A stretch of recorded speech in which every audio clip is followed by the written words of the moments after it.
What a win for your Chiefs. I mean, seriously, was that Thursday night football last night, or was that a primetime playoff game? Yeah, I mean, I understand Patrick Mahomes has a point when he says it was an ugly win.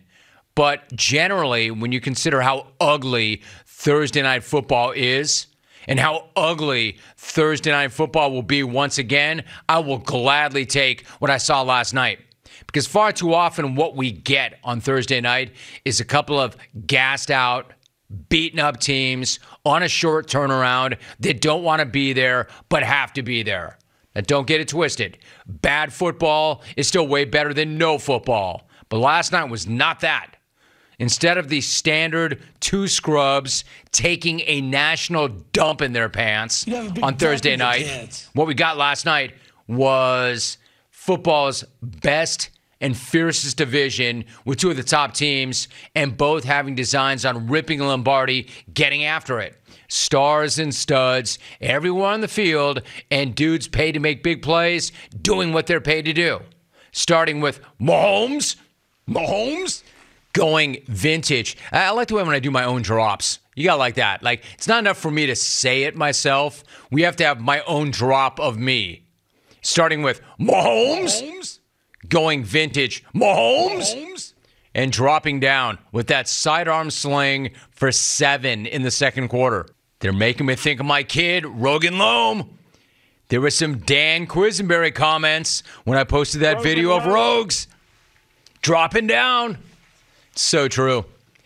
You know, they always say when you first get into this business, unless you're just some kind of crazy megalomaniac or egomaniac, it takes you a long time to get used to the sound of your own voice. In fact, I don't think I got used to the sound of my own voice for like 20 years.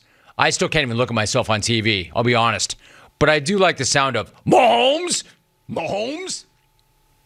What about Mike Williams? No, Mike Williams, we talked about this on the podcast, the Big Head and I. Mike Williams had a very quiet week 1, but last night he started popping off, balling out. Week 1, bit of a wash for Mike. Week 2, straight fire. But then again, that is sort of the Mike Williams experience, right? Dude goes 8-113 and started that third quarter with that absurd one-handed snag. Mike Williams snatching footballs, snatching souls, and that was a 10-point third quarter lead. At that point, things were looking very, very good for the Bolts. Somewhere, some old dude was screaming into his dial phone. The problem, the dude on the other sideline was, of course, Mahomes. And Mahomes started to do Mahomes things. So what do you know? Patrick Mahomes does not just turn into Chad Henne when the cheetah bounces. The dude still has name weapons. He still has anonymous randos. And he still finds a way to get every last one of them the ball. Even when he's not at his best, Mahomes still finds ways to get it done. Still finds ways to win. Still finds ways to finish. And that is still the biggest difference between these two teams. Yes, the Bolts weren't in control for a big chunk of that game, for most of the game. Yes, they got busted the hell up front, which led to Justin Herbert getting busted the hell up. But the main difference between these two teams is the Chiefs almost always finish, and the Chargers are still trying to figure out how to do so consistently. Because if you have your boot on KC's throat, and LA did, and you do not choke them out, and you let them hang around, that's exactly what's going to happen. We've seen it before. It happened again last night. That's how you turn a 10-point lead into a 3-point loss, and you have a long-ass flight home. And you're kicking yourself for not cashing in the opportunities that you know you had, but you didn't.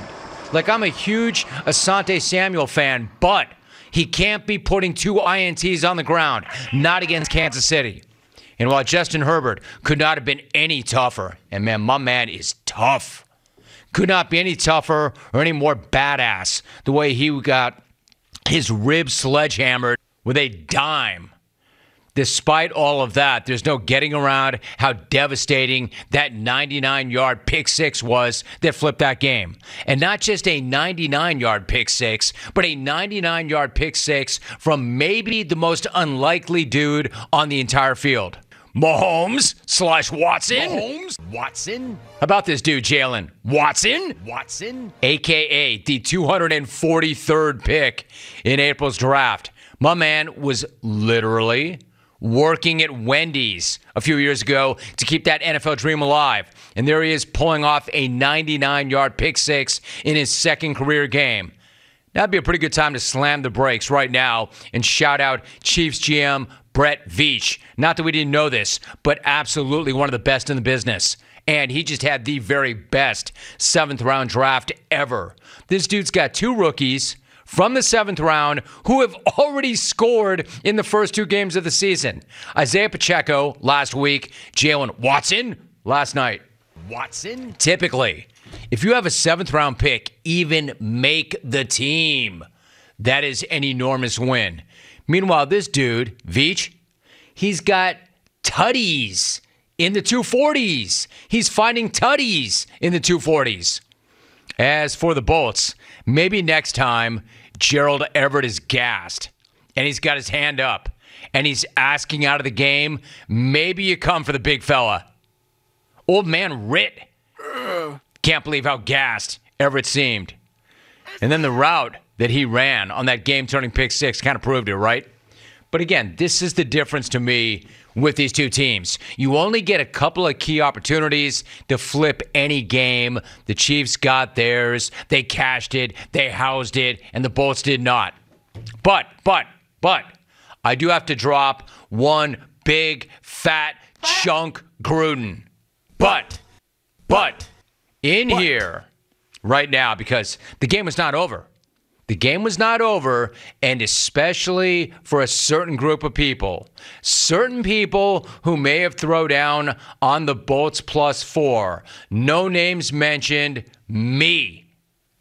And for those of us in that spot, Justin Herbert manned the hell up, didn't he? Came through big time.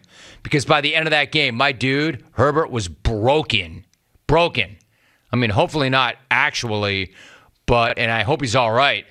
But he showed off an enormous brass set the way he got back in there and went down the field that one extra time. I mean, a brass set. Never mind that whole wheelbarrow thing. Get this dude a U-Haul. Not only did he stay in that game, 3 of my own drops in one segment. That's got to be a record. Mahomes.